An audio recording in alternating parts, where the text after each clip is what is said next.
Halo, selamat datang kembali di channel Dana Christian Official, di mana channel ini membantu kalian untuk go internasional melalui scholarships, fellowship, visiting scholar, research grant, dan lain sebagainya. eh Tamu kali ini istimewa, ada Kak Iputu Indra Kusuma ya, atau dipanggil Kak Indra. Beliau ini tamu spesial kenapa? Karena beliau telah menaklukkan eh, salah satu beasiswa yang prestis ya, beasiswa Fulbright dari Amerika. Ini tidak semua orang bisa menaklukkan ini dan seleksi sangat ketat, tetapi ya Kak Indra ini bisa menerobosnya dan kita akan kulik-kulik gimana apa sih rahasia di balik kesuksesan mendapatkan beasiswa Fulbright ini. Oke, halo Kak Indra. Halo Mas Dana, suara saya terdengar jelas ya Mas ya? Ya, mantap. Gimana nih? Langsung saja ke pertanyaan inti. Kenapa kok bisa lolos eh, Fulbright? Ini bagi para pejuang beasiswa, apa sih yang harus disiapkan dalam beasiswa Fulbright ini? Ya, pertanyaannya sebenarnya mungkin banyak bisa dijawab ya oleh para eh, pencari beasiswa atau mereka yang sudah mendapatkan beasiswa. Jadi jawaban utama itu tentunya yang paling membuat kami kemudian bisa mendapatkan scholarship itu satu itu persiapan pasti. Nah, namun persiapan ini jangan dianggap remeh karena ada biasanya pelamar yang tanpa persiapan, kemudian persiapannya mungkin hanya beberapa bulan, tetapi ada juga pelamar yang sudah mempersiapkan sejak bertahun-tahun lamanya. Misalnya saya sendiri, saya punya target melamar beasiswa waktu itu tahun 2016. Jadi saya sudah dari tahun 2014 itu sudah mempersiapkan diri, jadi 2 tahun Oke. lamanya. Karena saya mempersiapkan dari segi kemampuan bahasa Inggris, kemudian dari segi, karena saya doktoral kan berarti harus punya tulisan-tulisan di jurnal internasional, dan itu prosesnya tidak mudah, sehingga membutuhkan 2 tahun. Dari 2 tahun itu saya mempublikasikan sekitar tiga, dua nasional dan satu internasional. Jadi intinya adalah saya mempersiapkan diri terlebih dahulu selama 2 tahun, dan saya mencoba mencari tahu apa saja yang dibutuhkan, dokumen-dokumennya, sehingga dalam 2 tahun itu kemudian saya penuhi. Oleh karena itu, ketika saya udah merasa siap, baru kemudian saya melamar. Nah, itu sih singkatnya Mas Dana. Oke, luar biasa. Ini ya terkait yang isu yang harus siapkan tadi publikasi. Bagaimana dengan tes bahasa Inggrisnya? Apa ada IELTS dulu atau TOEFL ataupun paper base atau internet base? Gimana pengalamannya, Kak? Ya, sebelum melamar, saya kebetulan karena di Bali itu kan familiarnya dengan IELTS. Meskipun di Bali itu juga sebenarnya ada TOEFL IBT, namun dari beasiswa yang saya cek kebanyakan mensyaratkan IELTS. Oleh karena itu, saya mempersiapkan diri saya untuk mengikuti tes IELTS. Nah, di tes IELTS ini saya pernah, kalau tidak salah, saya pernah sampai 4 kali mengikuti tes dalam 2 tahun. Jadi, sorry, dalam 1 tahun, di mana saya mencari nilai yang tertinggi. Eh, Meskipun misalnya sekarang ada syarat ya, biasanya kan kampus itu memiliki syarat overall band atau band score masing-masing berapa. Namun dari dalam diri saya berkeyakinan bahwa mereka yang diterima itu adalah dengan nilai skor yang tertinggi. Sehingga saya mencoba mencari nilai yang paling tinggi lah sekiranya Hmm, untuk itu. Meskipun nilai saya juga tidak terlalu tinggi pada saat itu. ya. Namun ketika apa namanya lolos sebagai grantee, kita belum menjadi awardee. Jadi kami diharuskan untuk mengikuti tes TOEFL IBT, sehingga untuk TOEFL IBT sendiri kami dibiayai, Ada yang sebanyak 2 kali, ada yang hanya 1 kali saja. Dan saya sendiri melakukan tes IBT sebanyak 4 kali, 2 kali dengan biaya sendiri, dengan tujuan mendapatkan nilai yang paling maksimal. Nah, Oke, itu usaha usaha saya untuk language proficiency. oke.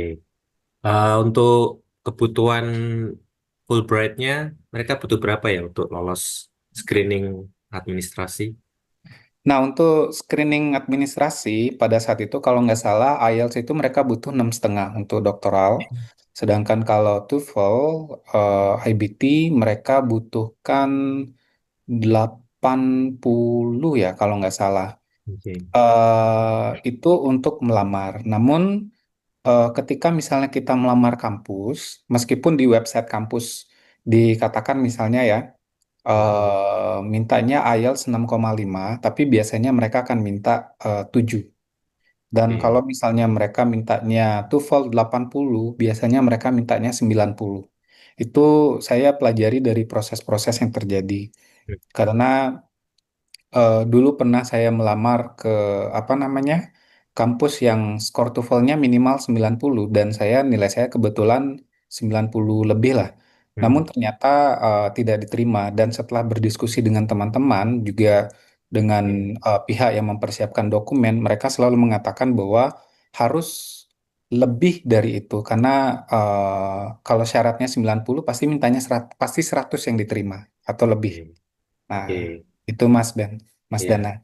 jadi harus anu ya, disiapkan benar-benar untuk IELTS-nya ya, atau Ya, TOEFL-nya. Untuk paper base nggak bisa ya untuk seleksi awal? untuk seleksi awal dulu kalau nggak salah Fulbright menerima ITP, Institutional Mm-mm. Ya, apa namanya? ITP.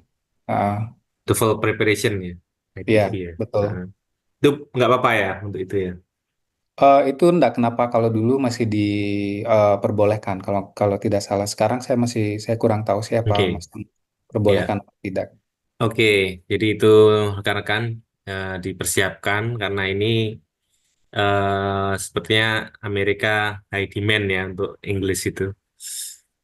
eh jadi setelah itu kan isi aplikasi gitu ya, dan itu setiap tahun ada kan untuk Fulbright. Eh, ada tips ya atau pengalaman itu?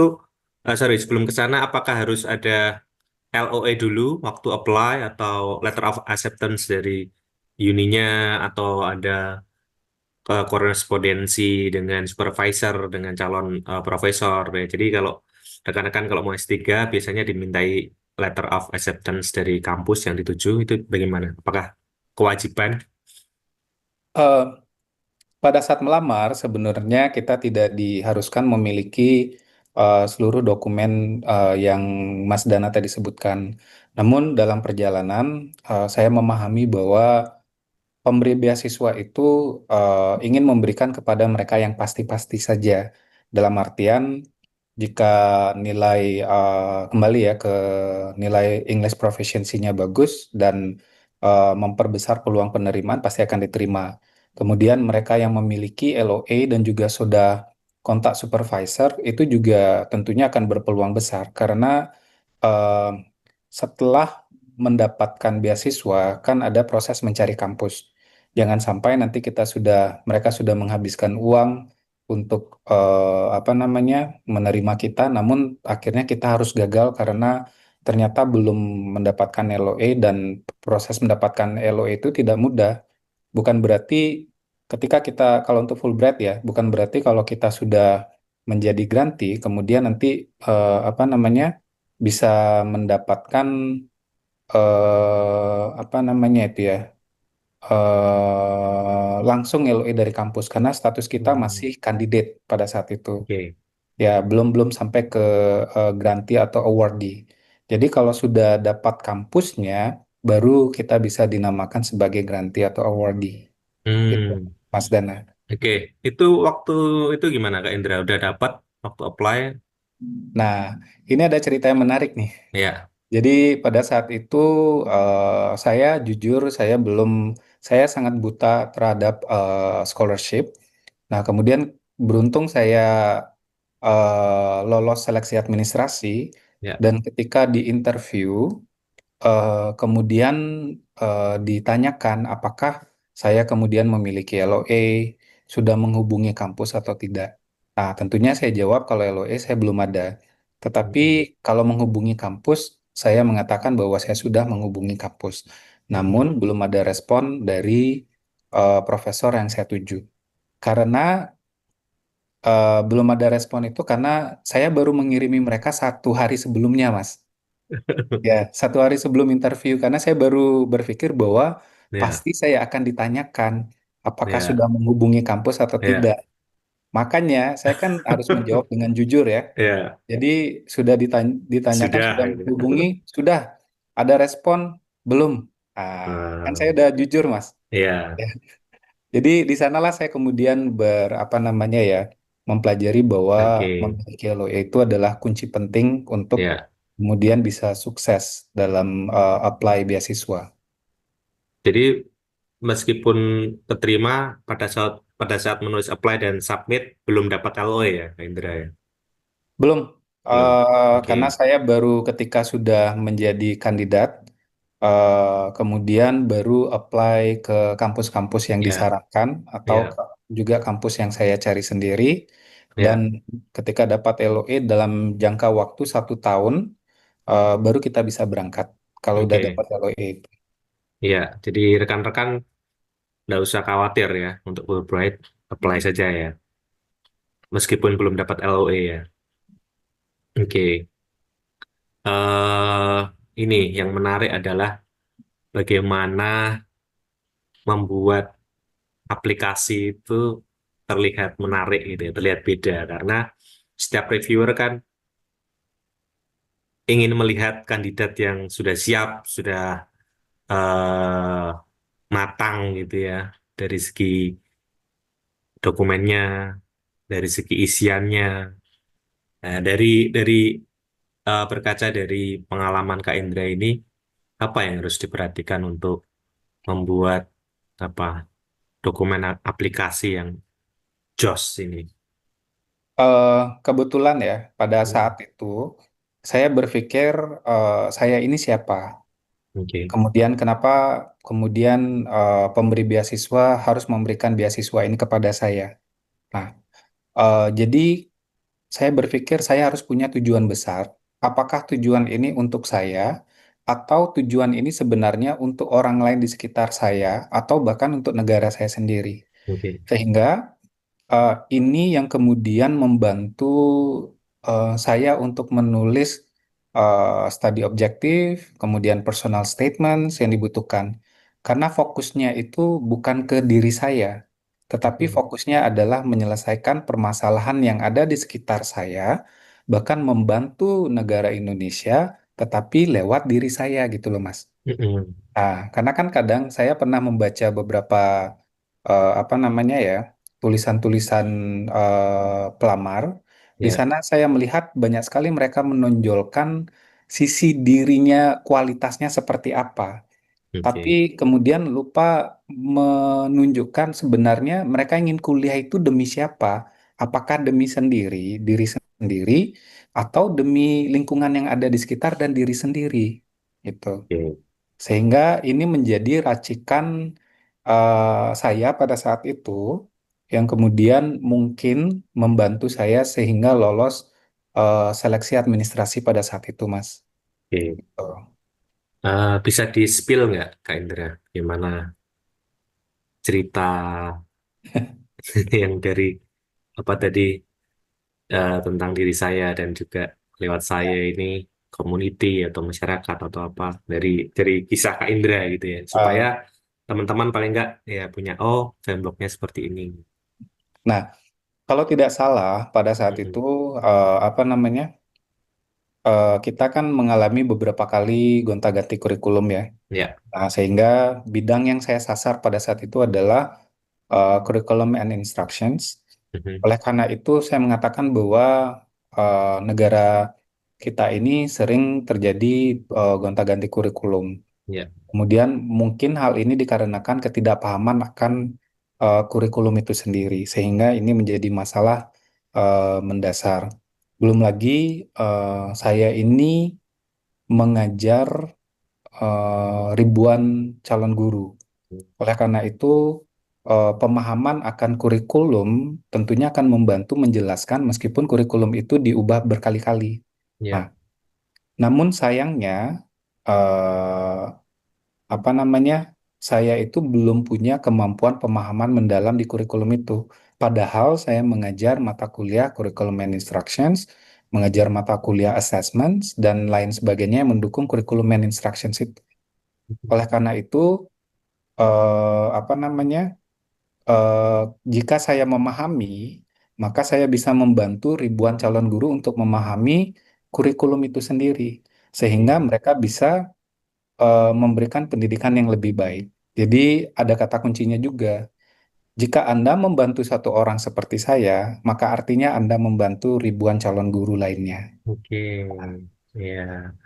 Jadi ini ya rekan-rekan semua berangkat dari jujur ya ketidaktahuan kita, kemudian dikembangkan ketika Fulbright invest ke beasiswa mendapatkan, maka dari itu seperti pintu untuk ribuan orang lain mengerti konsep ini gitu ya. Nah, itu bisa tips-tips kata kunci ya. Oke, ada apakah itu harus juga siap proposal, Indra? Pada saat itu, ya, Mhm, jadi kami harus punya proposal yang kami ajukan, mhm. dan harus jelas, tidak tidak seperti proposal research yang sudah sangat mendalam, tapi masih Ya, kebanyakan outline-nya saja. ya, satu lembar, dua lembar ya, tiga lembar cukup ya. Ya, cukup. Kira-kira bisa di-spill apa itu idenya, Kak, untuk proposalnya? Eh, Ya, dulu dulu itu saya mengajukan, kalau tidak salah itu, Technology Enhanced Assessment sebagai bagian dari Curriculum and Instructions. Namun di tengah jalan ternyata berubah, tidak sesuai dengan apa yang saya ajukan di awal karena apa namanya, terjadi COVID. Ya, Jadi kita memikirkan topik-topik yang bisa kita angkat pada saat itu, itu sih.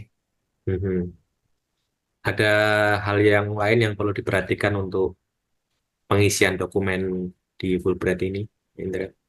Eh, Kalau untuk pengisian dokumen, ya, kita berbicara mengenai menulis dokumen.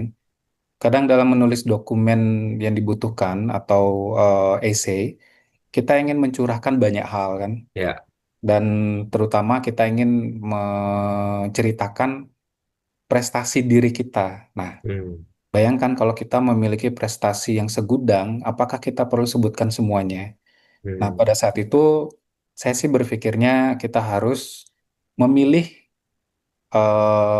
prestasi yang fenomenal buat kita. Cukup oke, satu atau dua, tapi yang sangat berbekas karena ada cerita di balik prestasi itu sendiri. oke, Nah, biasanya kan reviewer suka cerita, Mas. Ya ya, kan? Apalagi ada cerita yang kemudian sampai menggugah hati lah. ya, Tentunya itu akan menggugah hati mereka juga. Tapi harus benar-benar jujur karena kan sebuah proses yang dilandasi dengan kejujuran tentunya akan berhasil baik. Nah, ya, di sana apa namanya, saya hanya menceritakan kalau nggak salah dua prestasi hmm, karena memang saya bisa dikatakan mahasiswa yang minim prestasi juga. Namun saya menceritakan bahwa ada proses untuk menggapai prestasi itu. oke, Meskipun prestasi itu bukan prestasi nasional, bukan prestasi lokal, hanya prestasi yang biasa saja. Saya agak sedikit lupa siapa yang waktu itu saya cantumkan. hmm, Tetapi saya ada proses di sana sehingga para oke, reviewer mengetahui bahwa ada nilai-nilai positif dari ya, usaha saya mencapai prestasi itu. Gitu oke. loh, Mas. Jadi nggak harus yang prestasi-prestasi nasional ataupun internasional yang wah gitu ya. Tidak harus, kalau punya Oke, bagus juga, tapi ya, kita harus memilih yang mana sih yang ada ceritanya yang menarik yang perlu kita ya, sampaikan gitu loh, ya, bisa kita ceritakan. ya. Dan itu menuju ke positif kita gitu ya. Bisa Betul. bisa dilingkan ke leadership. Kira-kira seperti itu ya, Kak. Ya, kira-kira seperti itulah. Oke, jadi setelah dari ribuan orang gitu ya kesaring di dalam shortlisted ya. Ada disebutkan berapa orang untuk atau Eh, pada saat itu sih tidak Mm-mm. disebutkan, tetapi saya yakin waktu itu jumlahnya banyak karena ada beberapa skema yang kemudian ditawarkan untuk doktoral. Ya, Ada yang doktoral dikti, kemudian ada doktoral dari Fulbright-nya, ya, dan ada yang apa itu lagi satu ya kalau saya sedikit lupa. Soalnya ada kalau nggak salah tiga atau dua ya. pada saat itu untuk program doktoral. Kak Indra ini murni ya Saya yang kebetulan mendaftarnya yang dikti, oke, Mas. dikti dikti Fulbright ya. Ya, karena memang Oke, dari apa namanya ya, yang punya NIDN itu memang diharuskan oke, mengikuti yang dikti. oke. Terus eh setelah shortlisted itu kan ada ini ya interview. Mhm. Bagaimana proses interviewnya? Apakah online, offline, apa harus terbang ke Jakarta? Berapa orang yang menginterview? Oh, Gimana? waktu itu Suasananya juga.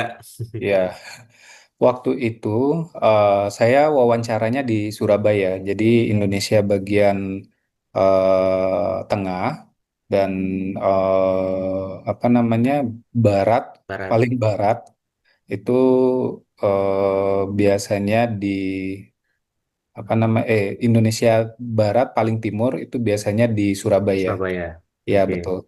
Jadi di sana pewawancaranya kalau nggak salah itu ada satu, dua, tiga, empat orang Oke. pada saat itu, empat atau lima lah, termasuk staf Aminef-nya satu.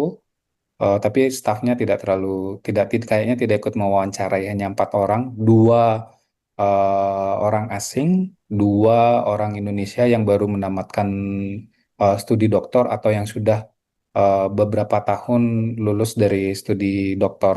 Nah, Oke. di sana tentunya suasananya tegang ya, karena kan namanya wawancara, Ya, kemudian kalau istilahnya itu em, ada memang ya ada yang sengaja membuat tegang mungkin karena bawaannya sendiri memang serius gitu loh, ya, atau memang pelamar itu juga yang pembawaannya serius sehingga menganggap bahwa situasinya menegangkan.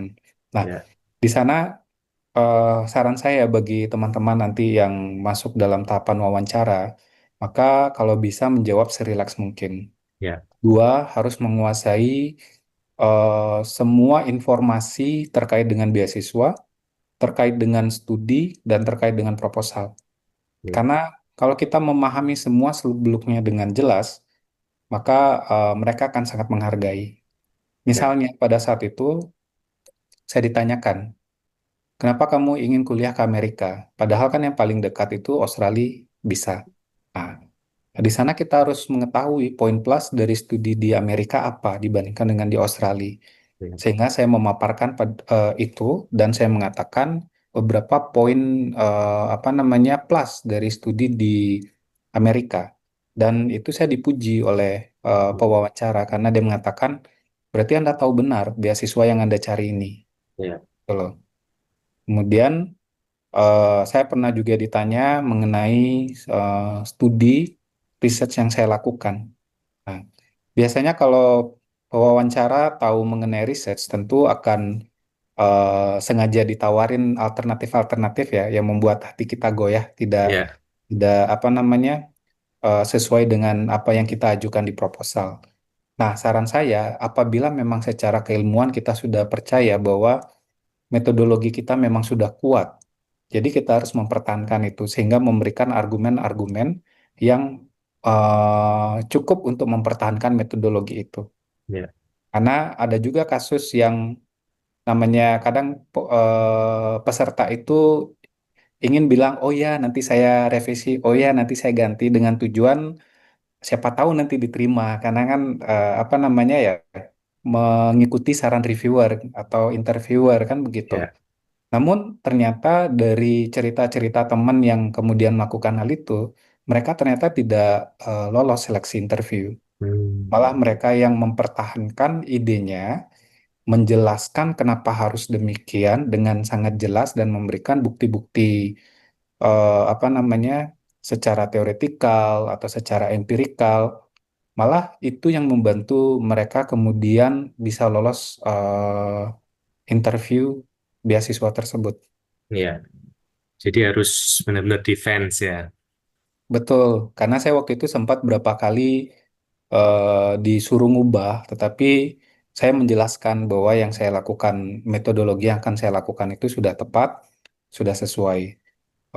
Bahkan ada yang bertanya, apakah waktu 6 bulan itu cukup? Dan saya menjelaskan secara rasional Ya, jadwal-jadwal penelitiannya itu, sehingga saya mengatakan bahwa saya yakin bahwa ini bisa dilakukan dalam sekian bulan, karena biasanya ini memakan waktu hanya pengumpulan data 4 bulan, 2 bulan write up dan lain sebagainya itu udah bisa selesai buat ya, saya. ya. Jadi ini rekan-rekan ada perbedaan ya sistem belajar. Kalau Amerika itu ada kelas gitu ya, ada mata kuliah seperti di Indonesia, dokteran Indonesia. Tapi kalau di negara Australia itu benar-benar nggak ada kelas. Ya kalau ada kelas ada tambahan aja, optional. Tapi fokus ke research. Jadi lebih berat Amerika sepertinya ya. Harus ikut kelas, harus ada ujian gitu ya. Gimana Nah, Kak? ini ya betul. Di pada saat diwawancara saya juga menjelaskan itu. Kenapa salah satu poinnya adalah kenapa saya milih Amerika. Karena saya mengatakan pengetahuan saya masih kurang. Ya, Oleh karena itu saya membutuhkan coursework yang kemudian membantu saya memahami materi-materi itu secara lebih mendalam.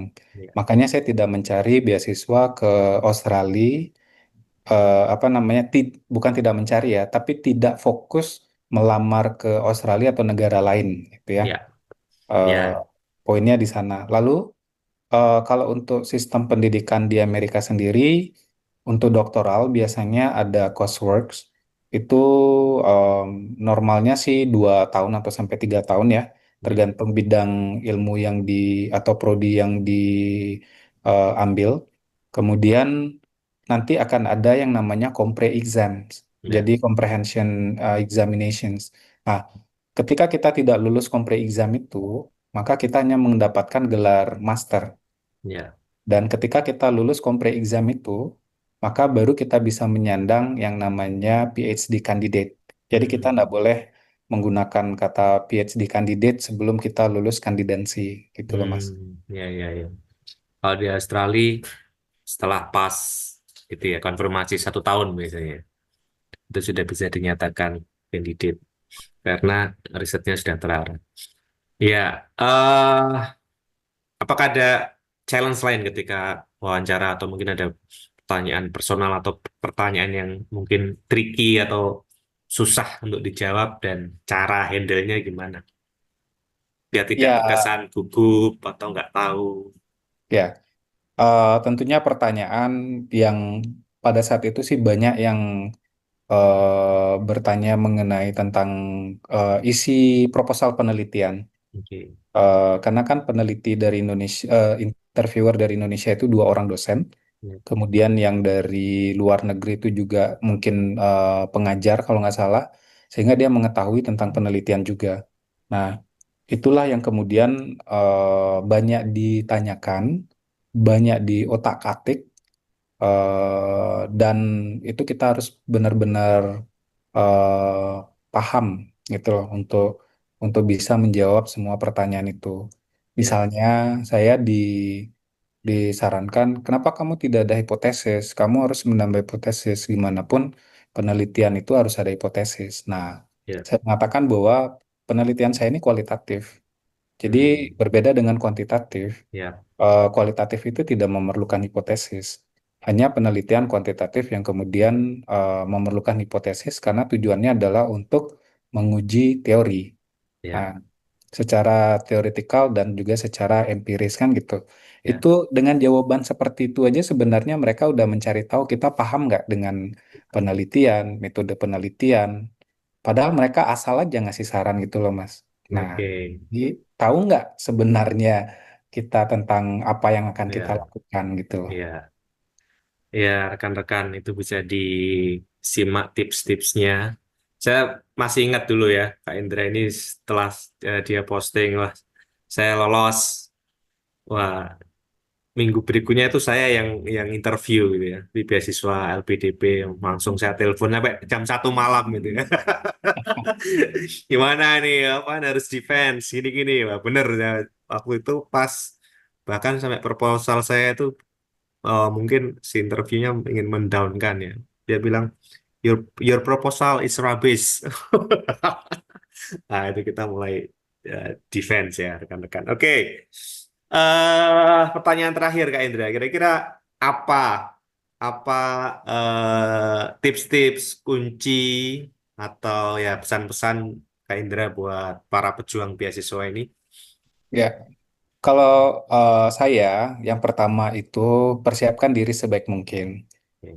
Ingat bahwa kalian harus bertanya pada diri sendiri, siapa kalian? Ya, Ah, siapa kalian sampai pemberi beasiswa akan memberikan beasiswa kepada kalian. Ini berarti kita harus memiliki kualitas yang dibutuhkan. ya, Oleh karena itu, kita perlu mempersiapkan diri. Misalnya, kita belum punya riwayat pengabdian pada masyarakat, maka sejak dinilah melakukan pengabdian pada masyarakat. Jika kita belum punya publikasi internasional atau bahkan yang nasional, maka persiapkan juga dari sekarang. Jika kita belum punya kemampuan bahasa Inggris yang mumpuni, maka kita juga harus mempersiapkannya sedini mungkin. Dan semua itu memang butuh usaha dan juga dana. Karena kalau tanpa kita yang membiayai, apa namanya ya, ya mungkin agak susah untuk mengharapkan kita bisa menang, bisa lolos hanya dengan sekali melamar. Misalnya saya saja tes bahasa Inggris IELTS sampai 4 kali, TOEFL sampai 4 kali, karena saya berpikir saya ingin memperbesar peluang saya gitu loh. Supaya keterima biar sekali melamar langsung diterima. Nah, oleh karena itu selama 1 tahun itu saya 4 kali tes IELTS dan ketika diterima selama 1 tahun juga saya melakukan tes TOEFL sampai benar-benar dapat nilai yang sekiranya membantu saya untuk diterima. Dan dengan nilai yang sudah ya bisa dianggap bagus, tapi tidak sampai excellent gitu ya, ternyata masih bisa juga ditolak oleh 2 kampus gitu loh. Dan hanya 2 kampus lainnya yang mau menerima saya karena syarat mereka mintanya TOEFL 80, ternyata nilai yang 90-an diminta dan kebetulan nilai saya di atas itu sehingga saya diterima. oke. Bahkan ada teman saya kalau nggak salah teman saya tamatan di kampus itu. Dia ngelamar S3-nya di kampus itu. Nah, anggapannya sudah pasti keterima dong di kampus itu ya. Mm-mm. Apalagi nilai TOEFL-nya juga tinggi. Tinggi ya. Ternyata malah ditolak di kampus itu, Mas. Oke. Gitu loh. Berarti kan bisa jadi ada faktor lain. Karena kan tidak hanya English Proficiency, ada Ya, juga yang namanya tes GRE. ya, GRE itu seperti TPA-nya Amerika ya. Amerika. Jadi ada SAT dan juga GRE. Nah, GRE ini juga perlu diperhatikan, harus dipelajari sejak jauh-jauh hari karena bahasa yang dipergunakan di GRE ini berbeda dengan bahasa Inggris di TOEFL ataupun di IELTS. Ya, Kalau saya bilang sih bahasa Inggris abad pertengahan ya, yang ada di novel-novel, Mas. Terus juga ada kemampuan apa namanya berhitung di sana karena Cimet kan ya, ada Cimet. soal-soal betul, soal-soal matematika, logika berhitung dan lain Ya. sebagainya. Dan itu susah. Oleh Hmm. karena itu saya mempersiapkan dari jauh-jauh hari. Bahkan teman saya sampai beli bukunya yang eh, setebal bantal tidur itu dibaca terus itu Mas. Wow. Dipelajari, dibaca terus karena dia ingin mendapatkan skor yang memang benar-benar tinggi. Ya, Itu menunjukkan usaha pejuang beasiswa itu seperti itu gitu loh. Jadi ya, janganlah terburu-buru menganggap bahwa wah ini ada beasiswa nih, kemudian ya kita lamar aja dan ketika tidak lolos demotivasi. Tapi ya, sebenarnya bukan karena beasiswanya yang sulit, mungkin kitanya yang belum pantas gitu loh. ya. Oke. Ya, ya. Jadi kalau Amerika ini khusus ya, selain TOEFL, GRE, GMAT, ya. itu harus juga disiapkan. Luar biasa sekali tips-tipsnya.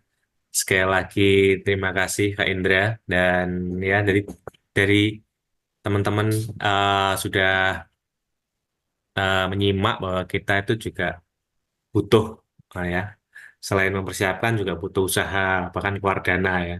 Dan ini juga Kak Indra menulis buku dan saya juga menulis buku.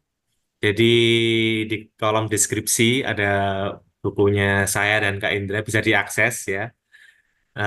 Di situ Anda akan mendapatkan tips-tips lengkap dari saya maupun Kak Indra. Jadi jangan jangan lewatkan e-booknya saya ataupun Kak Indra, supaya Anda lebih matang lagi dalam menyiapkan beasiswa luar negeri ya. Oke, terima kasih Kak Indra sekali lagi. Terus semangat para pejuang beasiswa. Terus, dan kami doakan juga apa yang diidam-idamkan, apa yang dicita-citakan bisa tercapai, dan rekan-rekan pejuang beasiswa bisa ke luar negeri untuk ya melanjutkan studinya. Oke, sampai ketemu di acara atau video berikutnya. Sampai jumpa. Oke, Anda telah melihat video ini dan mendapatkan tips-tips yang menarik dari pembicara. Saya juga menyediakan e-book yang Anda bisa akses di kolom deskripsi. E-book ini berisi tentang semua persiapan mendapatkan beasiswa luar negeri dari A sampai Z. E-book ini juga akan membantu Anda menciptakan bagaimana profil diri, dilengkapi dengan latihan-latihan yang harus Anda kerjakan.